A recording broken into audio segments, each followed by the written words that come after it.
Good morning. Good morning 7th class. हरिओम सुप्रभातम। हमने अपना द्वितीय पाठ अस्माकं विद्यालय जो हमने यहाँ तक पढ़ा था, जहाँ ते पुष्पाणां रसं पिबन्ति तत्र खगानां कलकूजनम अति सुखदम भवति। यहाँ तक हमने अपना पढ़ा। आज हमारा जो पैराग्राफ है वो है यहाँ से, विद्यालयस्य क्रीडाक्षेत्रम् अतिविशालम् अस्ति। अत्र छात्राः न केवलं क्रीडाकालांशे अपितु अवकाशात् परमपि क्रीडन्ति। क्रीडाशिक्षकात् ते क्रीडानिपुणात् अधिगच्छन्ति। अध्ययनेन क्रीडनेन च छात्राणां शारीरिक मानसिक च विकासः भवति। यहाँ तक हमने पढ़ा था कि हमारे विद्यालय के सामने एक उद्यान था। इस वाले पैराग्राफ को हमने पढ़ा।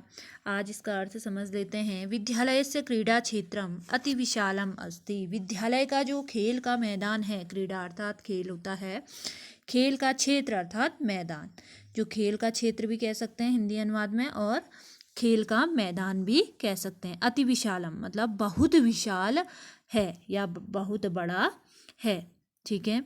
अत्र छात्राः न केवलं क्रीडाकालांशे अपितु अवकाशात् परम अपि क्रीडन्ति। न केवल यहाँ छात्र न केवल खेल के समय में, न केवल खेल के समय, क्रीडा कालांश अर्थात जो हमारा खेल का, जैसे हमारा कालांश, जैसे हम जाते हैं खेलने जाते हैं ना ग्राउंड में, तो वैसे कालांश जैसे हमारा 7वां 8वां क्रीडा का कोई कालांश होता है, उसी में नहीं बल्कि अवकाश के बाद भी, जब छुट्टी होने के बाद भी वहाँ क्या है, छात्र खेलते हैं। अपि अर्थात भी, अपि का अर्थ क्या हुआ, भी। अवकाश के बाद भी वहाँ क्या करते हैं, खेलते हैं। क्रीडा शिक्षका ते क्रीडा निपुणात् अधिगच्छन्ति। खेल के शिक्षक द्वारा, क्रीडा निपुणात् अधिगच्छन्ति, क्रीडा शिक्षकात्, खेल के शिक्षक द्वारा वे खेलों में क्या करते हैं, निपुणता प्राप्त करते हैं। क्रीडा निपुणताम अधिगच्छन्ति अर्थात प्राप्त करना। ठीक है। वो क्या करते हैं, खेल के शिक्षक द्वारा वे खेलों में क्या करते हैं, निपुणता प्राप्त करते हैं। अध्ययनेन क्रीडनेन च छात्राणां शारीरिक मानसिक च विकासः भवति। खेल के द्वारा, अध्ययनेन क्रीडनेन च, अध्ययन भी आया है और क्रीडन भी, खेल भी आया है। पढ़ाई के साथ साथ जिसे हम कह सकते हैं, अध्ययन के साथ साथ खेलने से, अध्ययन जब हम अध्ययन करते हैं उसके साथ साथ हमें क्या करना चाहिए, खेलना भी चाहिए। अध्ययन के साथ साथ खेलने से छात्राणाम बहुवचन है, बहुत सारे छात्र, छात्राणाम शारीरिकः मानसिकः च विकासः भवति। पढ़ाई के साथ साथ खेलने से छात्रों का क्या होता है, शारीरिक मानसिक विकास भी होता है। भवति अर्थात होता है। भवति का अर्थ क्या हुआ, होता है। ठीक है। खेल के साथ साथ उनका क्या होता है, अध्ययन के साथ साथ उनका शारीरिक और मानसिक विकास होता है। ठीक है। यहाँ तक समझ में आपको अर्थ एक बार दोबारा समझा देती हूँ। विद्यालयस्य क्रीडा क्षेत्रम अति विशालम अस्ति। विद्यालय का खेल का मैदान क्या है, बहुत बड़ा है। अत्र छात्राः न केवलं क्रीडाकालांशे अपितु अवकाशात् परम अपि क्रीडन्ति।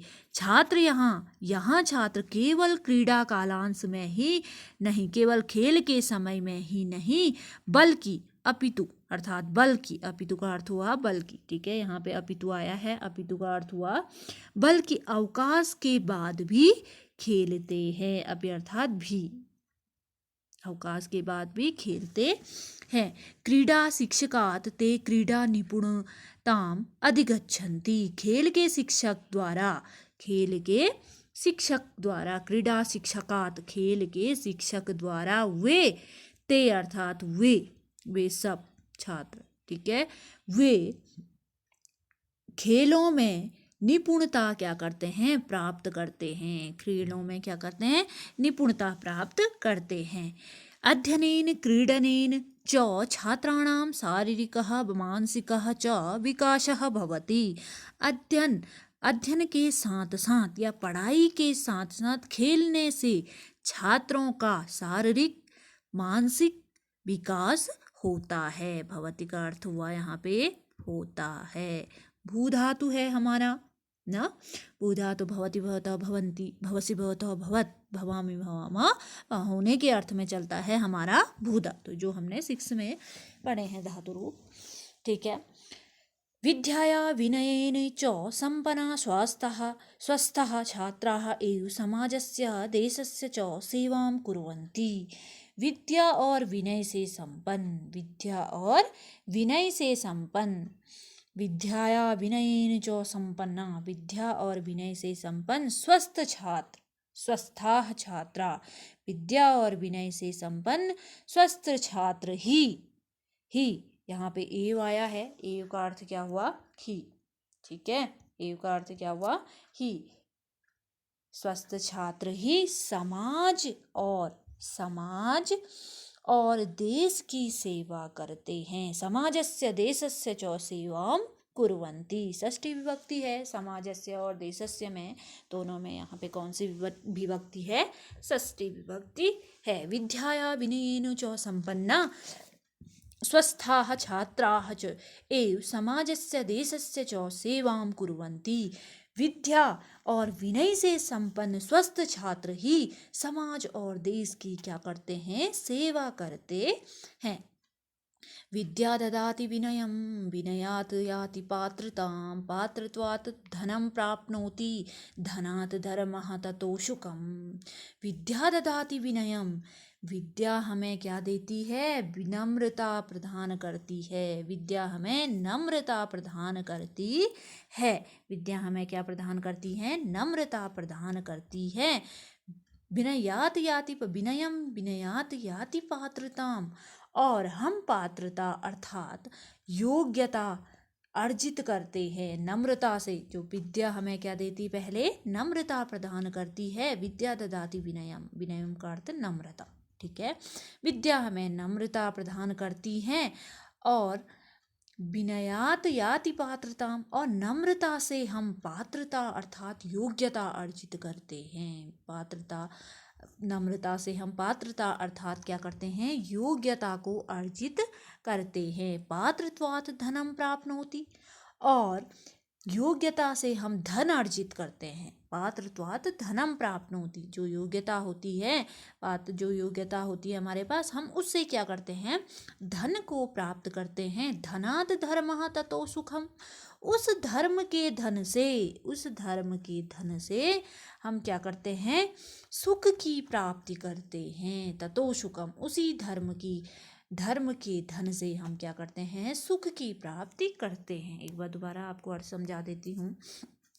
विद्या ददाति विनयम विनयात याति पात्रताम, विद्या हमें नम्रता प्रदान करती है। नम्रता से हम पात्रता अर्थात योग्यता अर्जित करते हैं। पात्रत्वात् धनम प्राप्नोति, और उस योग्यता से हम धन अर्जित करते हैं। धनात् धर्मः ततो सुखम, और उस धर्म के धन से हम क्या करते हैं, सुख की प्राप्ति करते हैं। ठीक है, आया समझ में। इतना हमारा बचा था दूसरे पैराग्राफ में द्वितीय पाठ का। बस हमारा द्वितीय पाठ समाप्त हो चुका है। इसमें से आपको कुछ पूछना है, अर्थ समझ नहीं आ रहा है या अर्थ समझ नहीं आया है तो मुझसे पूछ सकते हो। फिर मैं आपको इस पाठ का सारांश भेजूंगी, उसको आप एक बार अच्छी तरह से पढ़ लोगे। क्योंकि पाठ का सारांश लिखोगे तो पूरा पाठ का अर्थ भी आपको समझ आ जाएगा। क्योंकि मैंने अर्थ भी एक नहीं 2 बार समझा दिया है। अर्थ अगर नहीं भी आए तो सारांश में एक बार आप देख लोगे, और शब्दार्थ आपके लिए दिए जाएंगे, उसको आप अपनी कॉपी में करोगे। ठीक है।